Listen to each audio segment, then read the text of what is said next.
Hello everyone!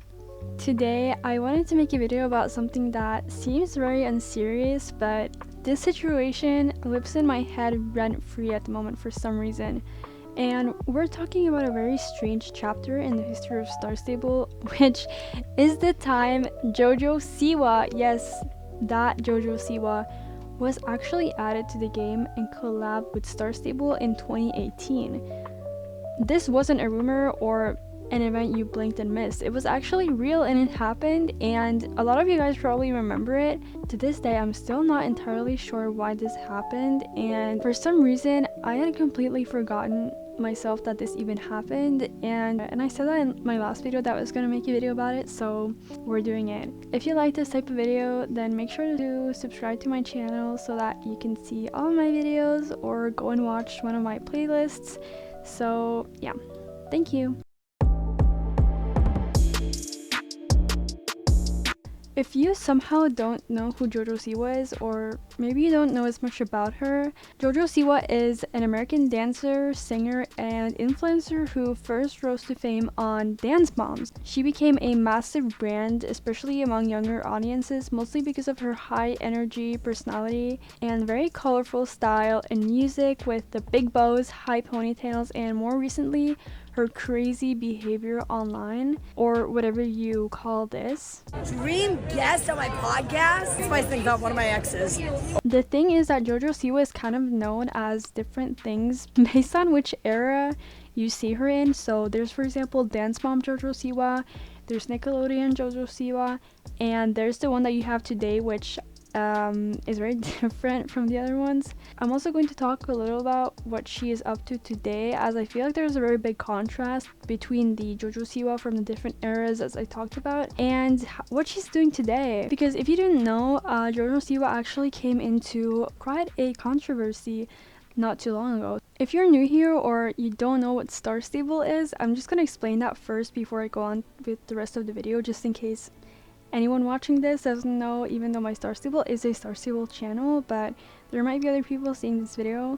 So Star Stable is a horse-themed MMO, or the full name is Star Stable Online, and it has been around since 2011. Star Stable Online is a game that's kind of like the descendant of other older games, and it is an online game. It's always had a young player base, I guess, though the game originally featured a dark, more mystical tone with very deep lore, which has kind of faded over the years. Over the years though, as I said, it's shifted to become more child-friendly, and I feel like the Jojo Siwa collab was arguably the clearest example of that transition. It was one of the first times when Star Stable did this kind of thing. So what exactly happened to make Jojo Siwa and Star Stable come together? Well, I mean, no one really knows, but in 2018, Star Stable actually launched a collaboration with Jojo Siwa, which included her character in the game. And Jojo Siwa came with this kind of like themed quests, new animations, and even a song that was specifically made for this collab. So Star Stable collaborated with Jojo Siwa, and they kind of created this mashup with things together where Jojo Siwa was going to be in the game of Star Stable, so basically as a character in the game. And yeah, as I said, they made a song specifically for this, and obviously a lot of things in game that was specifically for this collab. I think the idea behind it was clearly to attract a younger demographic, and you know, Jojo Siwa's fan base at the time was mostly preteens, and from a marketing perspective, it kind of makes sense to put these two things together, like Jojo Siwa, Star Stable. But I feel like for the actual like core Star Stable community, it felt completely out of place. I actually mentioned in my last video how I myself was actually relatively young at the time this collab happened, and I mean, this was in 2018, so it was actually 7 years ago now, which is crazy to say. But you could say that I was within the target demographic for this game and for the Jojo Siwa fanbase, I guess. However, younger me was not really impressed by the collab, which, yes, this is actually my genuine reaction at the time, as a child. However, at this time, Jojo Siwa wasn't as memed upon as she is today. You know, obviously now she's known for a lot of other things than what she was at this time, but it still felt funny for some reason. Like, I just remember seeing her in the game and being like, oh my god, you know, like I feel like, I don't know, like maybe younger people playing the game wasn't really as confused by it, but I remember just like being like, what is this? Like, I genuinely thought that Sourceable had gone crazy when I logged in to see this.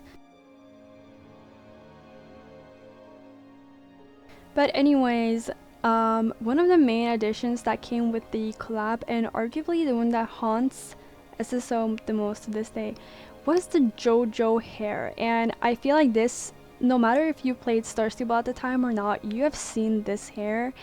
I even saw, like, I think it was a TikTok or Reddit thread where someone actually wasn't aware that this was a Jojo Siwa hair, but it is. And it is the hair has a high ponytail, and as I said, with the bow. And I'm not sure about the price point of this hair now, but at the time, the hair was actually sold for like 1 Jorvik shilling. You know, this hair was definitely a look.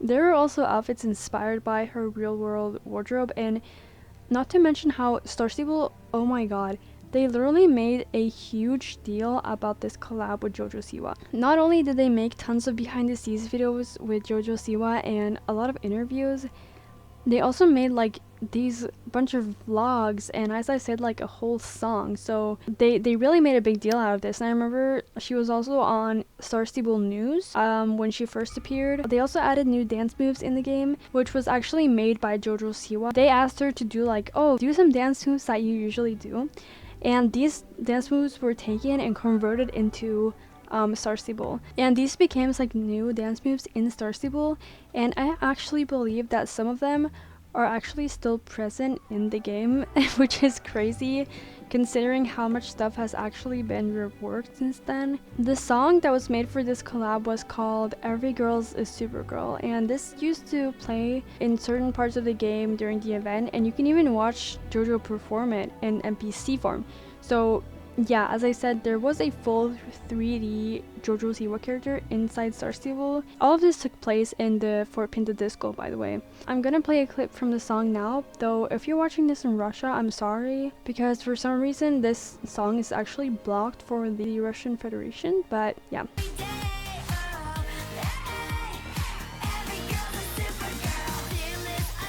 But anyways, the point is that in the music video of this song, you can actually see Jojo Siwa and her Star Stable character dancing, and maybe you recognize these moves because yeah, those are in the game. And oh my god, just hearing this song actually gives me flashbacks. Like, this is horrible. This collab just felt really random. Like, obviously it didn't tie into the game's main story or world building. It was just kind of suddenly there. And though we have seen things like this in the Star Stable before, like other odd crossovers like the Dolly style, where we had this like song thing in Star Stable, and like all the Dolly style stuff, or Spirit Riding Free, which I guess that would make more sense because it's actually like related to horses. But anyways, I remember this event actually pissed me off as a younger person, or as a child. I want to say child, like I guess I was a child. It just feels so weird to say, but anyways, I actually mentioned this in my previous video, but the Jojo Siwa hair actually took the place of the previous hairs that was in that hair salon. So the Jojo Siwa hairs were placed into the Fort Pinta salon, and those other hairs that were there were actually deleted, or not deleted, but they were put away because the Jojo Siwa hairs needed space, and my signature hair was in there, and when I went to get it again, it was not there because of the Jojo Siwa hairs. And I literally swear for years I would go back to see if this hair was there, and it was never there because the Jojo Siwa hairs just kind of like overtook the whole salon. And then finally when I got my hair back was actually when the character update came, which is a pretty long time from the Jojo Siwa event start and the character release. I'm pretty sure that it was a little after that as well. And not to mention this damned phone call that we also used to get from Jojo Siwa. I mentioned this in my last video as well, but my account was like glitched or something, so I would have this like permanent thing where every time I logged in, Jojo Siwa was calling me, or like the people were like calling me, and no matter if I did the quest or not, I was always getting called. Like I had this thing on my screen every time I logged in, and it pissed me off. I don't know why, like, this event is such a like a Roman Empire for me. I just guess I remember a lot of things from that specific period, especially that like milkshake you would like get in your bag. That I think that was it from the Jojo Siwa one actually. So the community reaction was kind of mixed, but I think it was mostly negative, at least among older players. Forums and social media were full of posts asking like, why is Jojo Siwa in Star Stable? But I guess some younger fans enjoyed it. I mean, it definitely hit the target demographic at some points, but for people who had played Star Stable for years already, this felt kind of really weird and out of place. And I want to also touch a little bit about what Jojo Siwa is doing now. As of 2025, Jojo Siwa is still active in the public eye.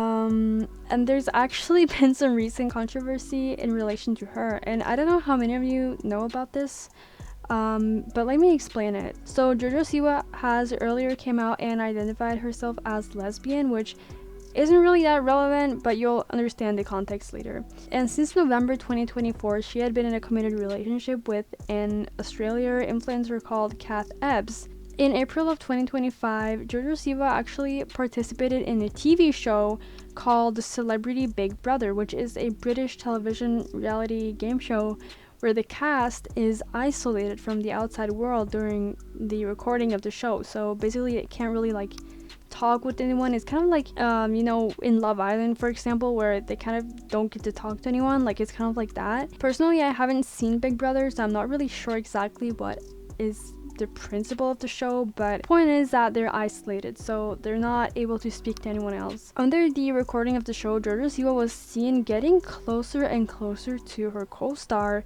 Chris Hughes. I think that's how you say his name. Huge, or no, it has to be Hughes. And Jojo Siwa and Chris kind of just grew closer and closer, which was very much noted by the public. And not only was she getting closer to Chris, she also seemed really distant when it came time to her actual partner, who was not in the show but was able to send these like letters to Jojo during production. And I don't know, it just seems like I've seen some clips from it and it just seems like Jojo has completely disconnected from her partner basically. However, Jojo Siwa and Chris Hughes stated that their relationship was strictly platonic. They were just really good friends, and on top of that, Jojo Siwa identifies as lesbian, right? So there's no need for concern, is what we all thought. But throughout the show, Jojo discusses her sexuality several times, eventually coming out to say that she did in fact not feel like she was lesbian anyways, and that she felt pressured into labels, which is completely fine, and I understand how things like that can be very hard to navigate, especially when you're in the public eye like Jojo Siwa is. But what Jojo Siwa did next is actually insane. As I said, she had recently stated that her relationship to Chris was solely platonic, and she already had a girlfriend, as I said. Well, at the Big Brother rap party, which was the big party that was held after the show was finished, Jojo actually broke up with Kath Ebbs out of nowhere at the party. And this was after Kath had traveled really far to be able to even make it to the party.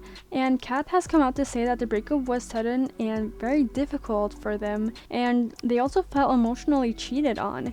And what is even worse is that Jojo Siwa and Chris Hughes has come out to confirm their relationship, meaning that Jojo Siwa basically just broke up with Kath and right after got together with Chris, after people basically had been speculating that they were a thing. But anyways, as I said, Jojo Siwa and Chris Hughes has come out to confirm their relationship, and this means that their platonic relationship wasn't so platonic after all. And although it's good that they're happy together and all that, this whole situation is just so strange and shady. And obviously, the way I described it is pretty compressed. So if you'd like to hear more about this, then I recommend listening to the Sesh podcast episode where they talk about this. But yeah, anyways. Even years later, you can still occasionally spot someone riding around with the JoJo ponytail or wearing one of the collab outfits. It's become kind of a weird cultural relic in the game, I feel like, and one of the reasons I still laugh about this is because it was so wildly disconnected from what Star Stable actually was, and I think you almost had to be there to understand it. In Star Stable, you have ancient magic, like dark lore, talking horses, and then Jojo Siwa drops in with a concert. Like, it didn't really make sense then. It doesn't make sense now, but it happened, and it's a part of the game's history, whether we like it or not. But the thing is that, like, I talked about this, how, like, in a marketing point of view, it makes sense to do this. I just feel like maybe Search people didn't really know their audience very well, but but hey, I don't speak for everyone. Obviously, I don't know what everyone thought about this collab. I just think that this is something that's like, I've seen people on TikTok like being like, oh my god guys, remember when we had this collab? And it actually makes me laugh so much because, like, it's so weird to think about that Star Stable literally collaborated with this.